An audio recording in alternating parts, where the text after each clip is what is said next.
ሀገራችን ኢትዮጵያ ውስጥም ቁርአንያ የሚባል ትምህርት በስፋት እየተስፋፋ ነው፣ በልቀት እየተስፋፋ ነው። ጥንቃቄ አድርጉ። ብዙ ነገራችሁ እንደሚያሳጣችሁ ማለት ነው። ቁርአንያ ማለት ቁርአን ብቻ እንቀበላለን፣ ሐዲስ አንቀበልም። የሰለፎች አፈሳሰር ቀደምት ሰለፎች ቁርአንን የተረዱበትን አረዳድ አንቀበልም። በዘመናዊ መልክ እኛ እንደፈለግን እንፈታለን የሚሉ ሰዎች በጣም እየተስፋፉ ነው ያሉት። ጥንቃቄ አድርጉ ማለት ነው። በብዙ በጀት በብዙ ድጋፍ ትላልቅ ኡስታዞችን ድጋፍ በማድረግ መድረክ ላይ እየወጡ ነው ያሉት። ሰው እየተማረ ነው፣ እየተሳተ ነው። ቁርአንን ለመፍታት ቁርአን ብቻ በቂ ነው፣ ሐዲስ አያስፈልግም ምናምን የሚሉ ሰዎች መጥተዋል። በነገራችን ላይ መስራቻቸው መልእክተኛ ነኝ ብሎ ነበር። ግብፃዊ ሰው ነው፣ ረሹድ ከሊፋ ይባላል። አሜሪካን ሀገር ነው ያለው የነበረው፣ እዛ ነው የሞተው ማለት ነውና እሱ የሚያምነው መልእክተኛ ነኝ ብሎ ያምናል። ለመልእክተኛነትም ማስረጃ አምጣ ተብሎ ሲባል መልእክተኛ ነኝ፣ መልእክተኛ እንደማይመጣ ክልክል እንደሆነበት ማስረጃ የለም፣ የቁርአን ማስረጃ የለም፣ ኻተመ ነብይ እንጂ ኻተመ ረሱሉን አይልም በማለት ተናግሮ ከዛ የሐዲስ ጥቅስ ሲሰጠው አልቀበልም አለ በዛው ማለት ነው። ከረሱል ሰለላሁ ዐለይሂ ወሰለም በኋላ ነብይም መልእክተኛም እንደማይመጣ ከመጡ 30 ደጃሎች እኔ የአላህ መልእክተኛ ነኝ የአላህ ነብይ ነኝ ብለው ይመጣሉ፣ ጥንቃቄ አድርጉ ብሎ የተናገሩበትን ሐዲስ ሪጀክት ከማድረግ አንጻር ሙሉ ሐዲስን ሪጀክት አደረገው ማለት ነው። እና አሁን ምንድነው በስፋትና በልቀት ሰዎች ትላልቅ መድረክ ተሰጥቷቸው ትላልቅ እንትኖች ተሰጥቷቸው ፈሳድ በየመስጊዱ እየተሰራጨ ነው ያለው። ስለዚህ ጥንቃቄ አድርጉ። በቃ አለቀ። መጨረሻው ዘመን ላይ ነን ያለነው።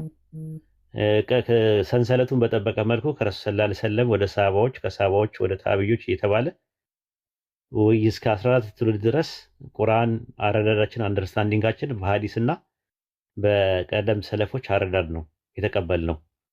እስቲ ጠይቋቸው። 5 ወቅት ሰላት የሚባል ካለ ሰላተል ፈጅር ላይ ስንት ረካ አለ በላችሁ ጠይቋቸው። ሰላተል ዙሁር ላይ ስንት ረካ አለ፣ ሰላተል መግሪብ ላይ ስንት ረካ አለ ብላችሁ ጠይቋቸውና ቁርአንን ስጡን ከቁርአን ስጡን በሏቸው። ግን ይሰግዳሉ እነዛ ሰዎች። 2 ረካ አለው 3 ረካ አለው ምናምን እያሉ ይላሉ። ስለዚህ አሁን በስፋት እንትን እየተባለ ነው።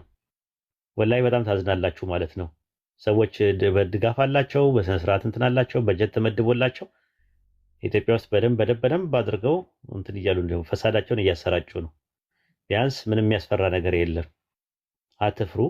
አይ ቲንክ የዑለማዎች ጉባኤዎች ጉዳዩን እንዲያዩት ተናግረናል። እኛ ዑለማዎቻችን ማለት ነው፣ ዑለማዎቻችን ጉዳዩን እንዲያዩት ተናግረናል። ትላልቅ መሻይኮች ማለት ነው፣ ትላልቅ እንትኖች ነግረናቸው ጉባኤ አድርገው ልጁን ጠርተውት እንዲያናግሩት እንፈልጋለን። እኛ አይ ቲንክ መድረክ ላይ አደባባይ ላይ ከምናሰጣ ብለን ነው መጀመሪያ ዑለማዎች ማለት ነው፣ ትላልቅ ዑለማዎች እነ ሼህ ኢልያስ እነ ሼህ መሐመድ አህመዲን የተለያዩ ዑለማዎች ማለት ነው ባሉበት በተሰበሰቡበት ቁርአንን መፍታት የሚቻለው በቁርአን ብቻ ነው፣ ሌላ ማብራሪያ አያስፈልገውም የሚል ትምህርት መጥቷል። ጥንቃቄ ማድረግ ነው። ያው የጥንቃቄ መልእክት ነው እንግዲህ ያ ነው። እኛ ፐርሰናሊ ነገሮችን አትዩት። ዲን ነው መጀመሪያ የሚቀድመው ለኛ ዲን ነው። የዲናችን ክብር እየተነካ የግለሰቦች ክብር የሚያስጨንቃችሁ ከሆነ አደጋ አለው። ግን ሰዎችን የምናስተምርበት የምንገስጽበት መንገድ መስተካከል አለበት ከሚለው ከሆነ እውነት ነው፣ እሱንም እንቀበላለን። ሰዎችን ስሜታቸውን እንዳይጎዳ በስድብ መልክ በምናምን ሳይሆን እውቀት ላይ ተመስርተን በምክክር ደረጃ መነጋገሩ ጥሩ ነው። ግን እንደዛ እስከዛ እስከሚስተካከል ድረስ ሰው ደግሞ መጥፋት የለበትም። በስመ እንትን ማለት ነው፣ በስመ ሙስሊም አይ ቲንክ መነገድ የለበትም። በዛ ላይ ደግሞ እንደ አይነት ቁርአንያ የሚባል ትምህርት ወይም ደግሞ ቁርአኒስት የሚባለው ትምህርት መሰራጨት የለበትም። ጥንቃቄ ማድረጉ ያስፈልጋል ማለት ነው።